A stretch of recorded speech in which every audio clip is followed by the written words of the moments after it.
오늘 정차 토픽 첫 번째입니다. 이재명과 영수회담, 장동혁, 정치보복 따져보겠다.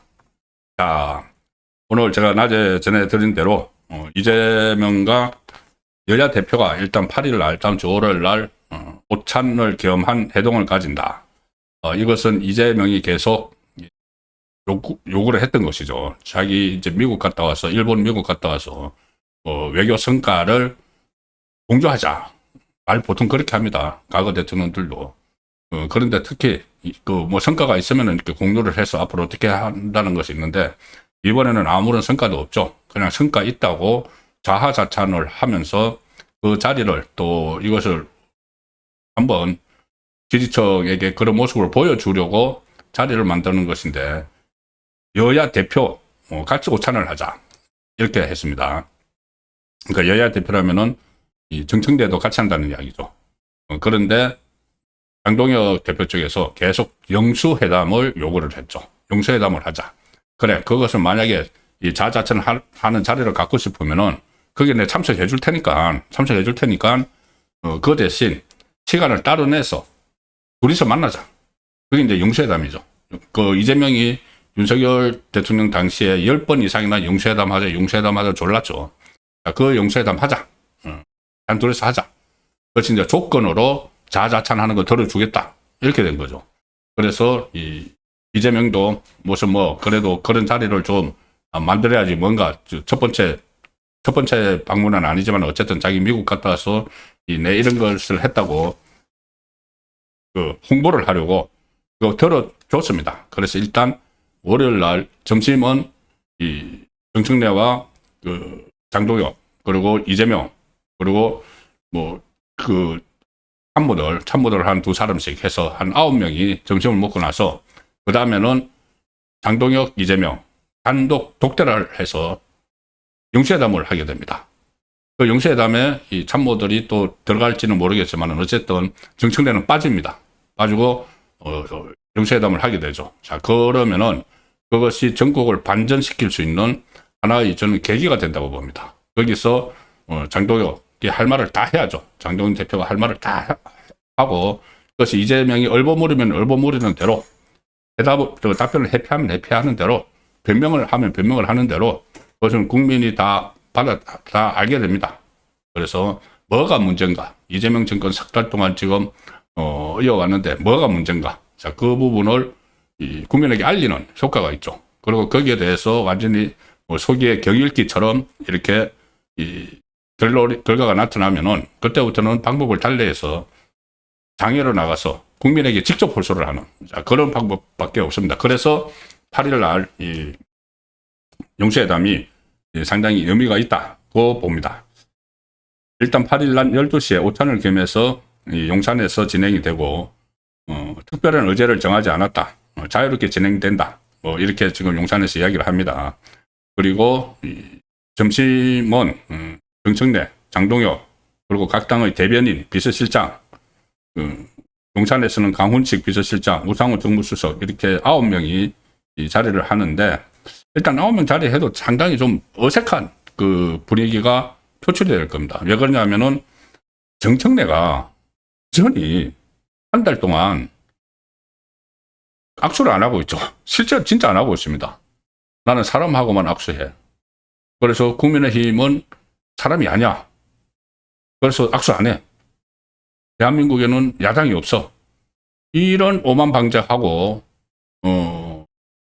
정말 상식이 벗어난 그런 사람이 지금 여당 대표를 하고 있습니다.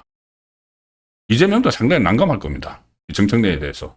정청래가 자기 당 대권 어쩌고 하면서 명청 교체기, 명청 충돌, 갈등, 전쟁, 이런 이야기 난 갈등이나 그런데, 이 정청래 때문에 골치 아플 텐데, 어쨌든 그날 이제 어떤 모습을 보일지, 정청래가 이제 먼저 악수를 청하든지 그 장면도 좀 화제가 될 겁니다. 그런데 장동혁 대표 입장에서는 그 부분에 대해서 한번 정리를 해야 됩니다. 한 달 동안 제일 야당을 인정하지 않았던 데 대해서 어떤 거기서 그것을 신랄하게 꼬집는 그런 멘트를 날려야 됩니다. 그냥 웃으면서 그냥 악수하고 그 한 달 동안 없었던 것처럼 그렇게 해버리면 안 되죠. 자, 그래서 그 장면도 잘 전략을 짜서 들어가야 된다는 말씀을 드리겠고, 그 다음에 진짜 중요한 거는 단독 영수회담이죠. 영수회담. 자, 영수회담은 계속 장동혁 대표가 욕을 해왔던 겁니다. 그래서 결국은 관철을 시킨 거죠.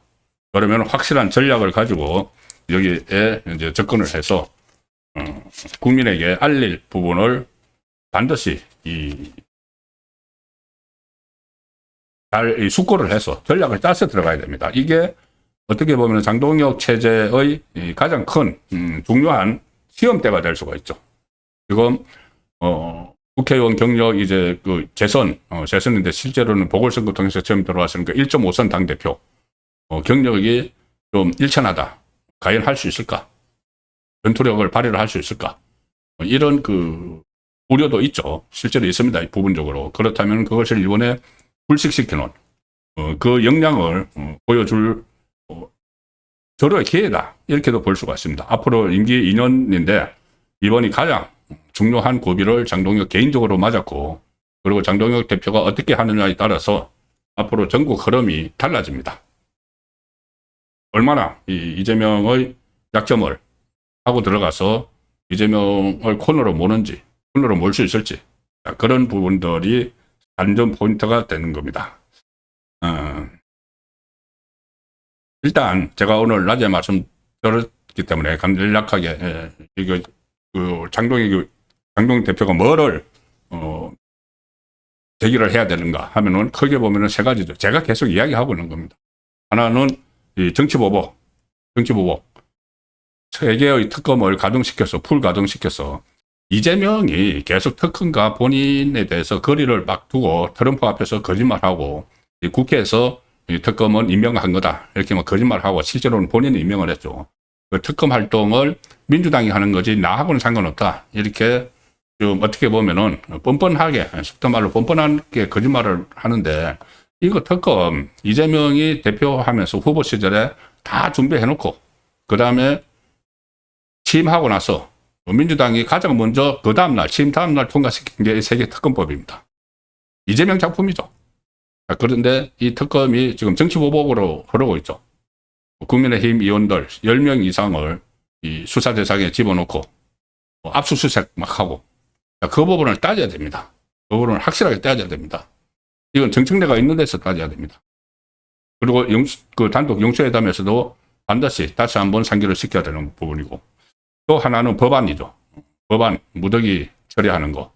윤석열 대통령 당시에 거부권을 행사했던 그 국가 재정에 엄청난 부담을 주는, 기업을 옥죄는, 또 국가 정체성을 흔드는 양곡법, 노란봉투법, 상법 개정안, 방송법 이런 것들, 그리고 지금 처리하려고 하는 이 검찰 공중해체법 이런 것들도 전부 다 그 자리에서 현안으로 꺼내서 입장을 물어야 됩니다. 이재명은 계속 그 민주당에서 하는 건데 뭐 상권 분립 국가에서 이런 좀 황당한 이야기를 하고 있죠. 자, 그러면 그것을 계속 몰아붙여야 됩니다. 그 전에 본인이 후보 시절에 다 이렇게 해놓고 지금 상황으로 이제 나간 그런 상황까지 다 따지면서 끝까지 이렇게 추궁을 해야 되는 거죠. 그리고 또 하나가 이재명 재판 문제입니다. 재판 문제. 재판을 어떻게 할 것이냐. 진짜 5년 동안 이게 끌 것이냐. 물론 이것은 이 법원이 선택을 해야 되는 거죠. 그러면은 이재명에게는 법원이 이 재판 재개를 하면은, 속행을 하면은 거기에 따라야 된다는 다짐을 받아야 됩니다. 그리고 법원에 어떤 뭐 압력 같은 걸 행사하지 말아야 된다는 이야기도 분명히 해야죠. 물론 이재명이 거기에 대해서 동문서답하거나 뭐 회피하거나 외면하거나 우물쭈물하거나 그렇게 하겠죠. 그렇지만은 이런 것들이 지금 이재명 정권에게 국민이 물어보고 싶은 그런 그 사안이기 때문에 그 부분을 분명히 짚고 넘어가야 된다는 말씀을 드리고 있습니다. 그리고 지금 정인 신청도 그 법인카드 유용 사건에서 이재명은 공범인데 빠지고 그 전 비서실장이 이 정인 신청을 했죠. 이재명 피고인에 대해서. 핵심 피고인이 빠지니까는 재판이 안 된다. 그러니 핵심 피고인이 재판에서는 본인 혼자 슬그머니 빠져나갔더라도 증언은 들어야 된다. 증언을 들어야지 자기들 재판이 진행이 된다. 그래서 정인 신청을 했기 때문에 그런 부분도 법원에서 정인으로 채택하면은 나가야 되는 것 아니냐. 뭐 이런 부분도 분명히 못을 박을 필요가 있습니다. 자, 그것이 이제 11일에 이재명이 취임 100일이라고 기자회견을 하니까는 그 기자회견까지도 이제 사흘 후에 8일날 영수회담을 하고 사흘 후에 기자회견이 있으니까는 8일날 어떤 이슈를 던져서 이게 쟁점화를 시키는가 그것을 이제 여론화를 만드는가에 따라서 11일 기자회견에서 기자들이 질문을 할 수 있는, 이어받아서 질문을 할 수 있는 그런 분위기까지 만들 필요가 있다는 말씀을 드리겠습니다. 실제로 오늘 이 회담이 열린다고 발표가 되고 나서 장동혁 대표가 기자들을 만났습니다. 기자들을 만난 자리에서 이렇게 이야기합니다. 민주당은 지금 특검법 개정안으로 더 센 특검법, 기한도 연장을 하고 돈도 뭐 150억인가 더 들어가지고 전체 500억짜리 지금 특검을 또 새로 막 하고 있죠. 특검법 개정으로 3대 특검 연장, 그리고 또 특별재판부 설치를 추진을 하면서 내년 지방선거를 겨냥을 하고 있다. 민주당이 이 민생을 챙기기보다 야당 탄압에 몰두하고 있다. 야당 탄압이 정치 보복이죠. 세계의 특검을 출범시킨 거. 그래서 분명히 이야기합니다. 장동혁 대표도 이 민주당이 몰두하고 있는 야당 탄압, 이런 여러 가지 문제점에 대해서 이재명을 만나면은 종합적인 지적을 하지 않을 수 없다. 이재명에게 다 지적하겠다는 이야기입니다. 자, 그래서 어떤 말이 나올지 좀 기대가 되는 그런 상황이고, 지금 노란봉투법, 더 센 상법, 이런 민주당이 독자적으로 국민의힘을 패싱하고 하는 이런 법안들에 대한 문제점도 지금 언급을 하겠다는 것이 장동혁 대표의 뜻입니다. 민주당의 일방적인 입법 강행으로 인해 국내 기업 환경이 매우 위축되어 있고 경제가 불안정한 상황에 있다. 지금 노란봉투법에 대해서 벌써 여러 가지 부작용들이 속출을 하고 있습니다. 자, 그런 부분들도 확실히 인식을 시키는. 이재명은 지금 말과 행동이 완전히 따라하죠.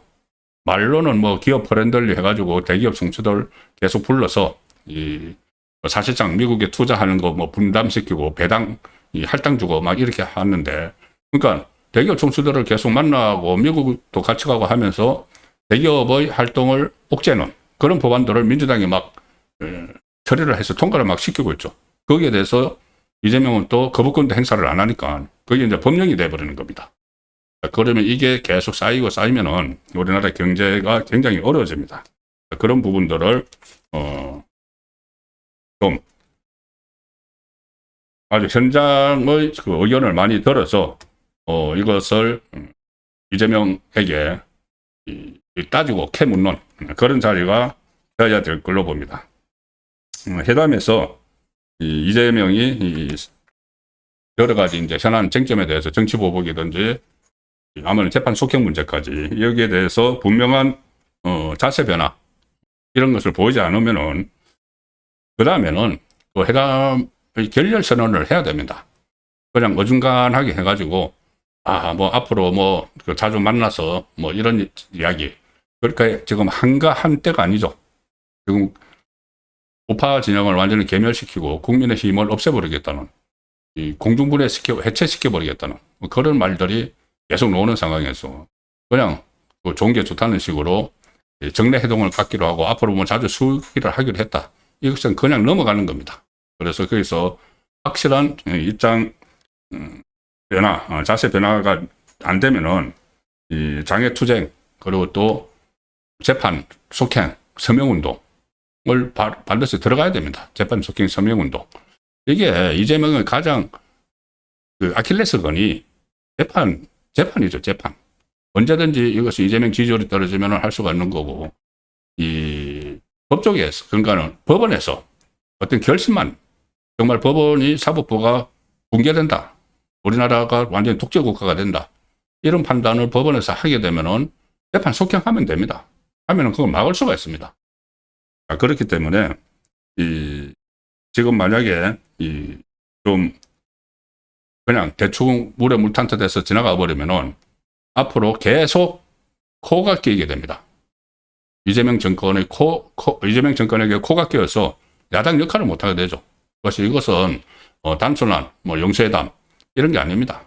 완전히 어떻게 보면 우리나라 앞으로 그 운명이 걸려있는 좀 과하게 표현을 하면은 그런 회담이 될 수도 있습니다. 그래서 지금 주말에 장동혁 대표와 지도부가 정말 머리를 감싸고